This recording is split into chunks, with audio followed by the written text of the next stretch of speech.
Oi, meu nome é Ítala Maria, eu sou aluna do terceiro ano do ensino médio do Colégio Paulo Freire e eu vou falar um pouco sobre alguns impérios africanos. Entre os séculos 9 e 15 surgiram vários impérios na região do sul ocidental.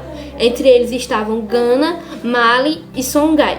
Eles eram muito conhecidos pela mineração de ouro e por fazer comércio com a Europa, com o Oriente, com a Índia, com a China e com a Península Arábica. Além de trocas comerciais, eles também faziam trocas culturais e comercializavam além de ouro, sal e marfim. Entre esses reinos estavam Gana. Gana ele está situado na região que hoje é Mali e Mauritânia.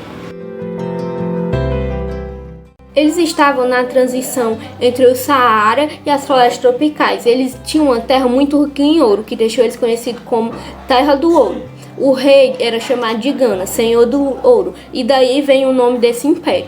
Ele era cercado por muita pompa e por muita riqueza. E para escolher um novo rei, os pretendentes eram colocados em fileira e uma cobra era colocada em direção deles. Aquele que fosse picado seria o novo governante. Eles se dedicavam a atividades como o comércio, a pecuária e a agricultura. O comércio deles era principalmente com os árabes e era de sal, de ouro, de tecidos, tâmaras, cavalos e escravos. Eles tinham um exército de cerca de 200 mil soldados, entre eles 40 mil eram apenas arqueiros. Eles entraram em decadência por causa de conflitos internos, da expansão do islamismo e também por conta do esgotamento da principal fonte de riqueza deles, das minas. Então, em 1240, eles enfraquecidos, Mali conquistou eles. O Império de Mali era o herdeiro de Gana. Eles habitaram a região que hoje é o Senegal, o Níger e a Mauritânia. A fundação é atribuída a Sundiata Keita, o Leão de Mali. Segundo conta a história, ele era filho de um rei e nasceu com deficiências motoras e mentais. Os inimigos tomaram a região onde o pai dele vivia, então ele foi poupado por parecer não apresentar perigo. Ele se refugiou em outra região e se tornou um grande mago, tão grande que chegou a curar suas enfermidades. Então ele reuniu um grande exército e tomou a região de volta. O império dele ficou muito conhecido por ser passado a história de geração em geração pelos griotes. Os griotes eles são muito importantes para o continente africano porque eles são os contadores de história e a oralidade é muito presente na cultura africana. Depois que eles conquistaram Gana, eles tiveram uma grande expansão do seu território e as suas fronteiras eram recheadas por minas de ouro. Além disso, uma característica deles era se dedicar ao comércio e à agricultura, e eles tinham uma grande tolerância com os povos que eles conquistavam. Então eles deixavam que os outros povos propagassem sua cultura, o que qualificou uma grande diversidade cultural e religiosa dentro do território de Mali. Outro governante muito famoso foi o Abubakar II. Ele ficou conhecido por ele fazer uma grande expedição para descobrir até onde ia o mar. Nenhuma das embarcações que ele colocou no mar voltou. O Império de Songhai ele foi uma grande potência africana.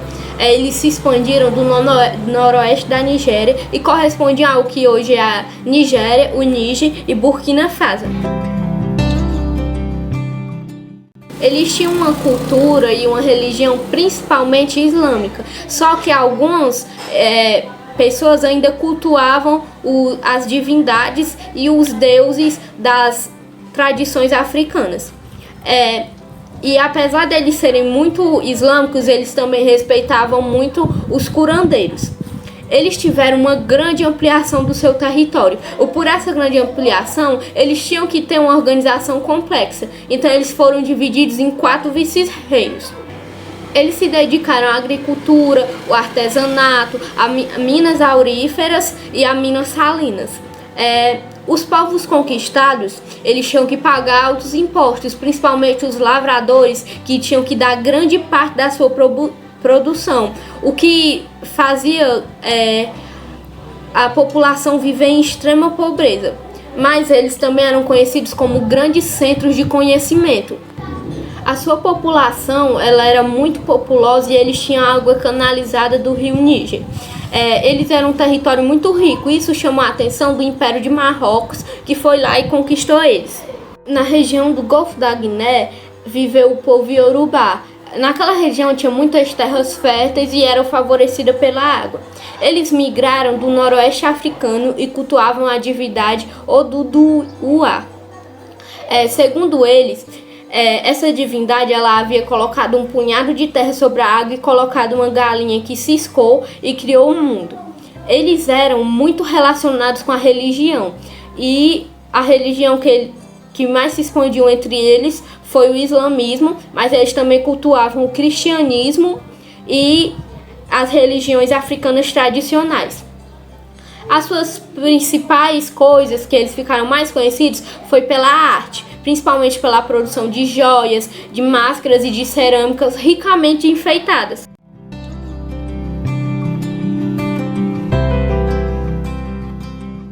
Tinha uma grande rede comercial e faziam trocas comerciais e relações diplomáticas com Portugal. Essa grande rede familiar que eles tinham, eles dividiam as funções e cada um tinha a sua. Eles eram muito conhecidos por ser um centro comercial gigantesco, então eles ficaram conhecidos como o centro do mundo. Eles chegaram à sua decadência por conta de disputas internas, por conta da agressão europeia e da escravidão. Eles foram vendidos como escravos e foram obrigados a construir a América. O império era os Daomé, que hoje são conhecidos como Benin. Eles eram muito conhecidos por vender outros povos como escravos. O rei controlava as terras e também controlava todo o comércio. Além da venda de escravos, eles eram conhecidos por vender azeite de dendê. Eles foram dominados pelos franceses e foram trazidos aqui para o Brasil e ficaram conhecidos como GGs. Uma coisa interessante sobre os Daomés é que ele tinha um exército formado apenas por mulheres. Elas começavam a treinar muito jovens e elas eram impedidas de se casar, exceto aquelas que eram selecionadas para serem esposas do rei. Elas não tinham medo da morte e nem da dor, elas apresentavam grande valentia. E contam que uma das coisas que elas tinham que fazer para entrar para aquele exército era matar um homem e beber seu sangue. Elas confundiam os inimigos e muitas delas conta-se que elas cortavam um dos seios e jogavam no rosto do inimigo como um sinal de valentia. Apesar de todas essas artimanhas e de toda essa força, essas mulheres não foram capazes de derrotar as armas francesas. E foi assim que se deu o fim do Império dos Daomés. Nota-se que a semelhança entre eles é que ou eles foram conquistados pelos europeus com o seu imperialismo, ou então eles foram conquistados uns pelos outros, mas grande parte da sua cultura não perdura até hoje. Isso não aconteceu só com os impérios de Mali, Gana, Songhai, Yorubá e os Daomé. Isso aconteceu com muitos impérios antigos africanos. E essa foi a explanação do meu conteúdo, eu espero que todos tenham entendido.